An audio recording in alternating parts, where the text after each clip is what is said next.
This is a P3 Jan 2023 exam for the EDEXCEL. I'm going through question 2B for this video. For these videos, on the right here, I have everything already sort of worked out before. For those of you who just like to quickly look over the working, just pause the video and zoom in. It's just it's all there for you over here. And for those of you who want a little bit more information, I'm going to go over question 2B. Okay, so question 2B. Let's see. So you had to use the part from part A, and part A we've got square root 5 cosine x minus 1.107, I think it was. So this was just the end of part A over here, is equal to our f of x. So that's our function that we were examining and rewriting it in the r cos theta way. So we got this, and then they give us, this is f of x. And then they've given us a new one, g of x, and I'm just going to rewrite it with this part first. I'd like to see what I've done to it, plus 3. Okay, so let's look at these transformations. This has had a few transformations. Let me pick a darker color. Okay. So what transformations have happened? If I were to put my f of x into this g of x, then let me just fiddle around here and see.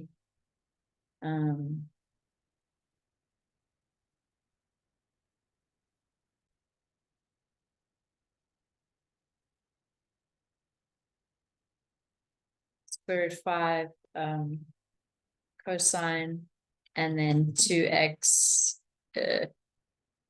So that's f of 2x and minus 1.107.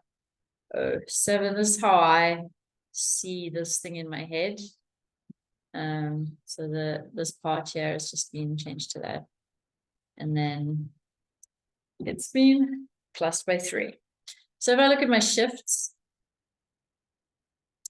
you don't have to write this in your answer. It's just for teaching purposes. Most of my students can see straight away what the shifts are. So if I look at my shifts, I wrote them down over here on the right if you want to just quickly look at the shifts that happened. So we had a cosine graph. I drew a little baby one. This is cosine of some sort of angle. So it would normally look like this.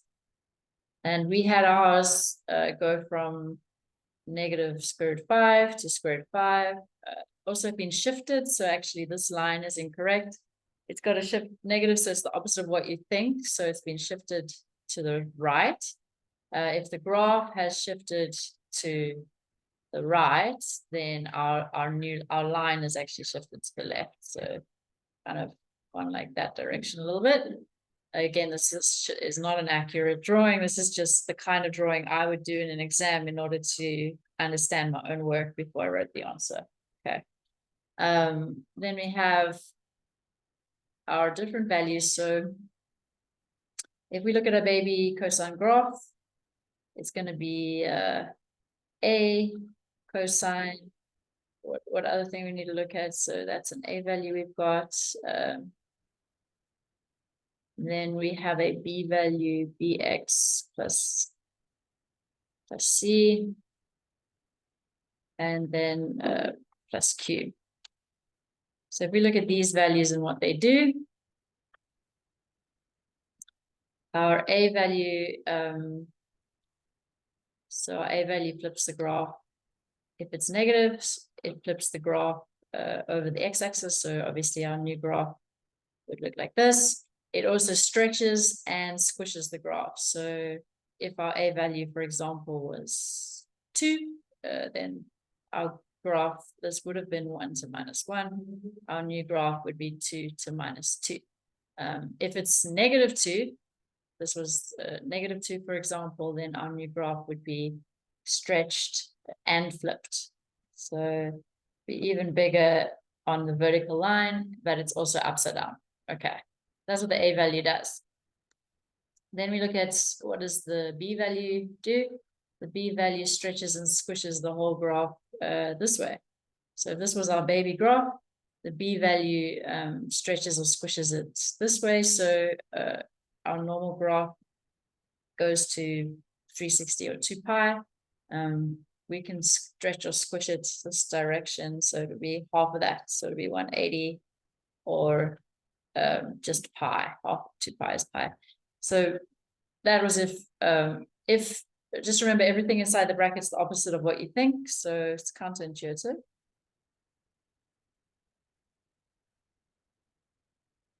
So if our B value is 2, we squish. And if our B value is a half, then we stretch. Okay. The C value just moves it left or right. So C value would move it left or right. If we have, look at what C value, this doesn't come in today's question, but the C value moves the whole thing left or right. So if this is our baby graph, that C value over there moves it either left or right. Okay, remember that obviously the cosine graph keeps going forever. So I've just cut it off for teaching purposes. It's not cut into one repetition. It's just goes on forever. It's a repeating graph. Okay. We don't need to worry about C for now for this question. And then there's a Q value, which moves it up or down. So here was our original cosine graph, went from 1 to -1. That's the highest Y and the lowest Y. If we move it up or down, so say it was Q is equal to 2, then the whole thing has gone up by 2. So it's going to end up here because -1 goes +2 goes to 1 and then 3. Okay, so those are all the parameters that we can play with in a graph. So what we need to do is when you look at functions is we need to look at what has come into play here. They've asked for certain things. I'm going to only look at the y's for this question because it's asked for max or min. I can't remember which. So I'm going to look at the shifts that affect the y. And the only shifts that affect the y is going to be this A value and this Q value. We'll go back and look at those.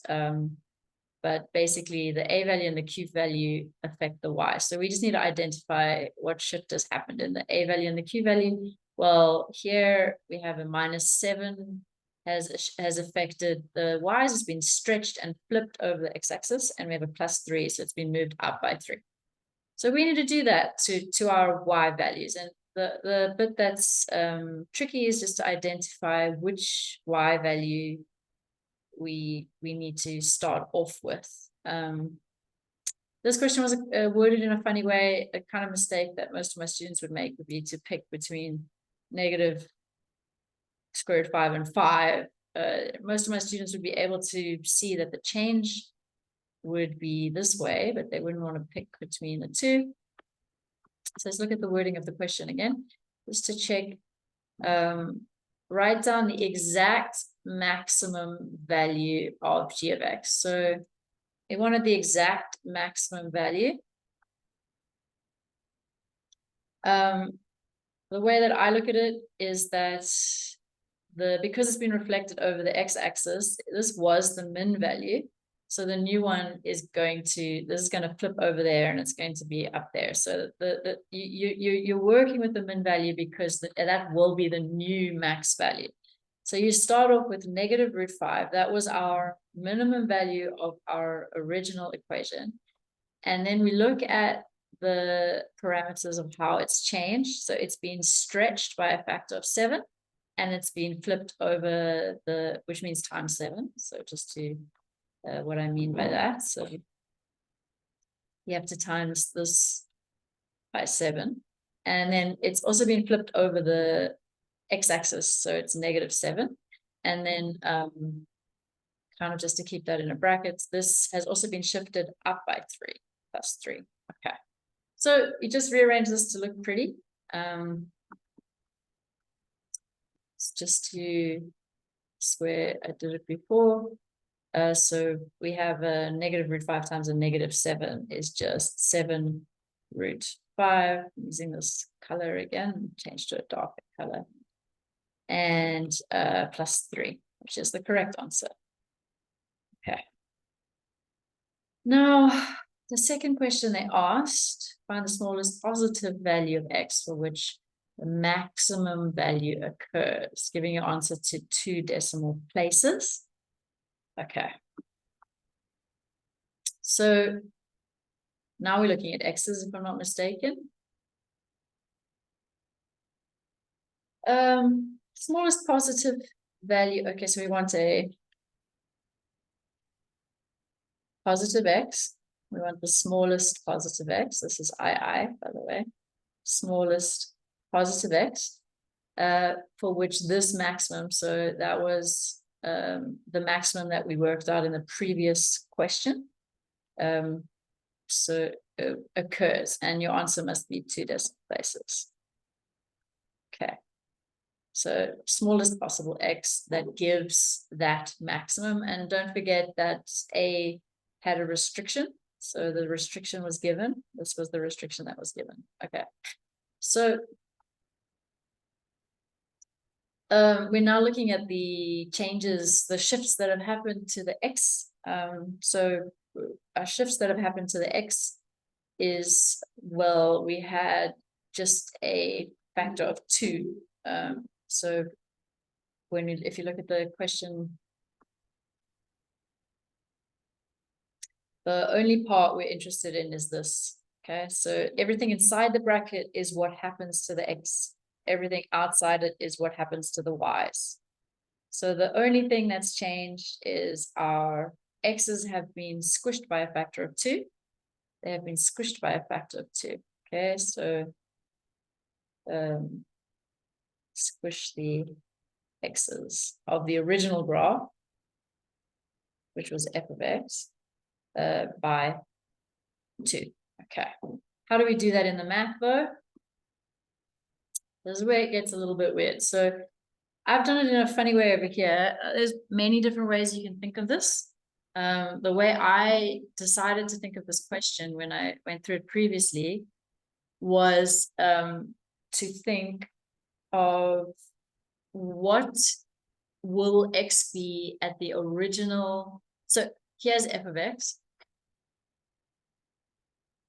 And I asked myself, what would x normally be? It would normally be pi. Okay, x would normally be pi here because it's halfway through. And we know that the 2 pi, so our x here would normally be pi before any changes have been made either to f or to g. Okay, so this is like an imaginary f of x. It's not the f of x that was given.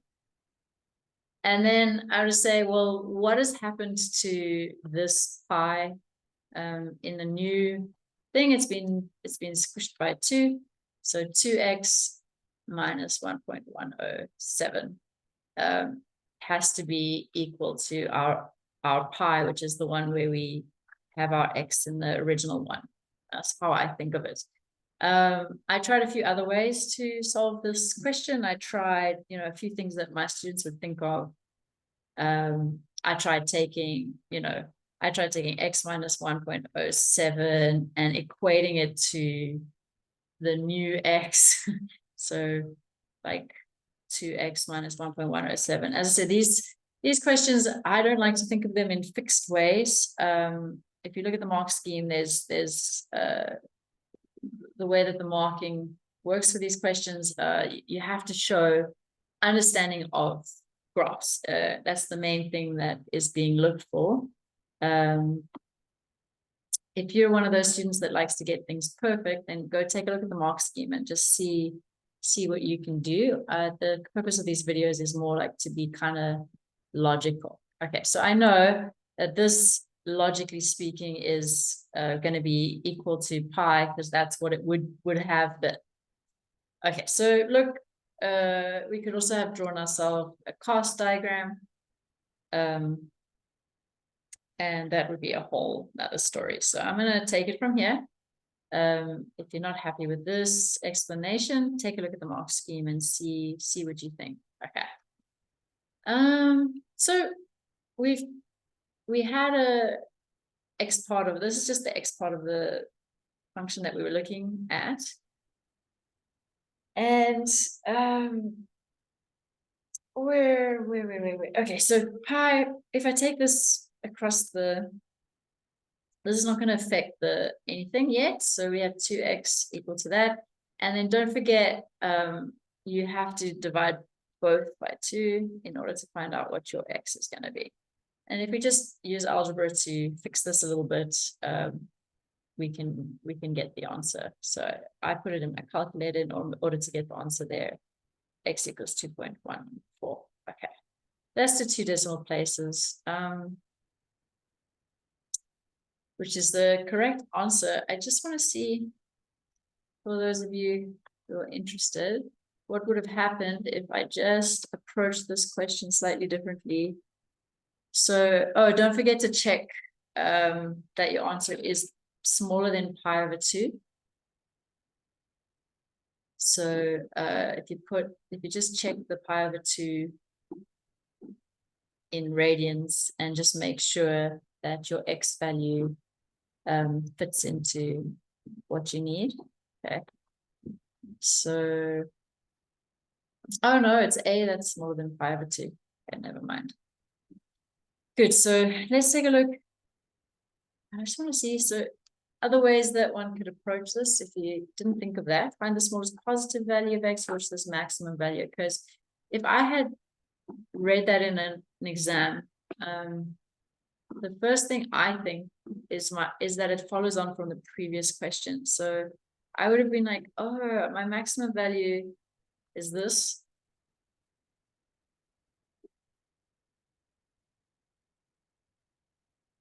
I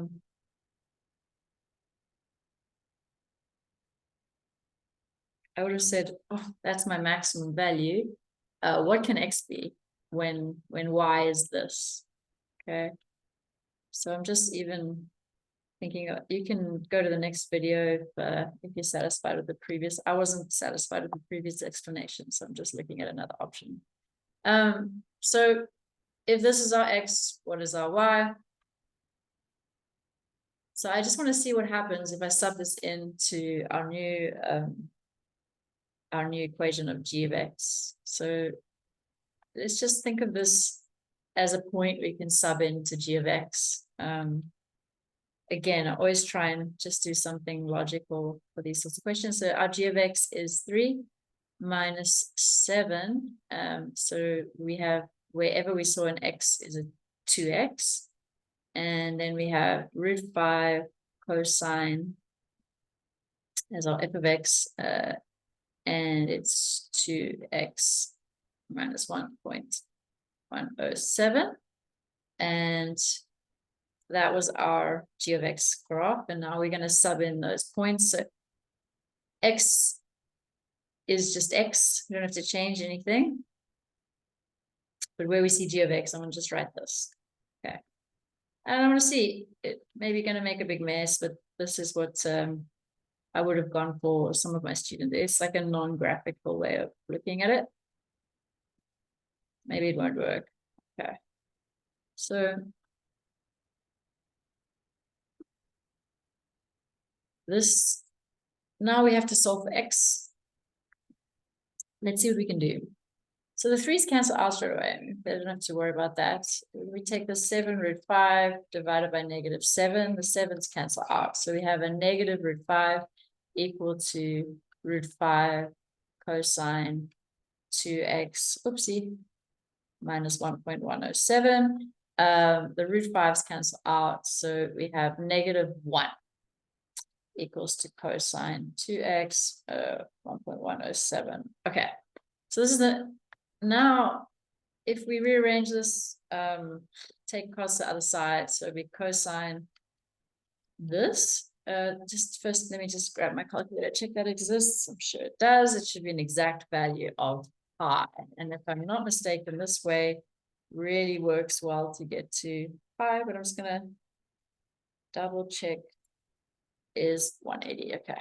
So here, non-graphically, we end up in the same place. Just for the sake of finishing this, I always feel if I had gone this way, I wouldn't have known what the mark scheme said, so I would have just happily been completing my sorry, this is incorrect. The cosine is gone now. I would be happily completing my method using the cast diagram. So 2x minus 1.107 equal to pi. I know that the cast diagram, and I'm going to change pi to 180 just because I'm more comfortable with working with, I can't, so this is in radians. Okay, let's leave it as pi. When I do these kinds of pi's, I find it's helpful to just press the S to the D button. S to the D button. And then you can just, you know, I mean, obviously we know this, but pi is 3.14. Okay. Again, this is all just for students who struggle with radians or various things that my students have come up with. So here we have 2x minus 1.107, and this is just we need to solve for x using the cast diagram method. So my cast diagram method, I draw this, and now as I'm drawing this, I realize I started with the C there the last time. Okay, so that's incorrect. This is the correct way. I say a sticker.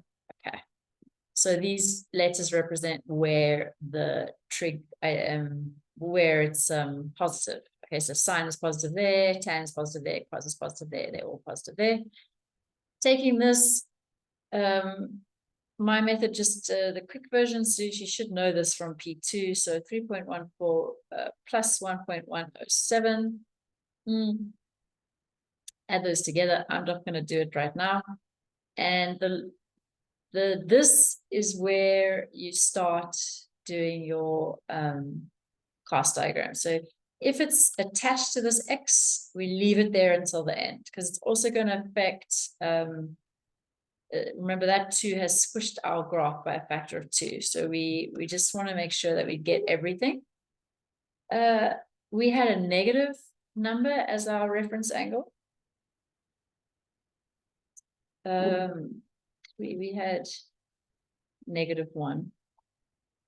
Okay, so it's going to be like directly on the line. So it's just a little bit of a tricky thing, but anyway, we only have one option as our answer. We know that because it's between, I think it's, we knew that because of the restriction. So let's do x equals to this over 2. I'm going to check that on my calculator. So 3.14 plus 1.107 divided by 2. Okay, and I get the correct answer. If I had this in a test,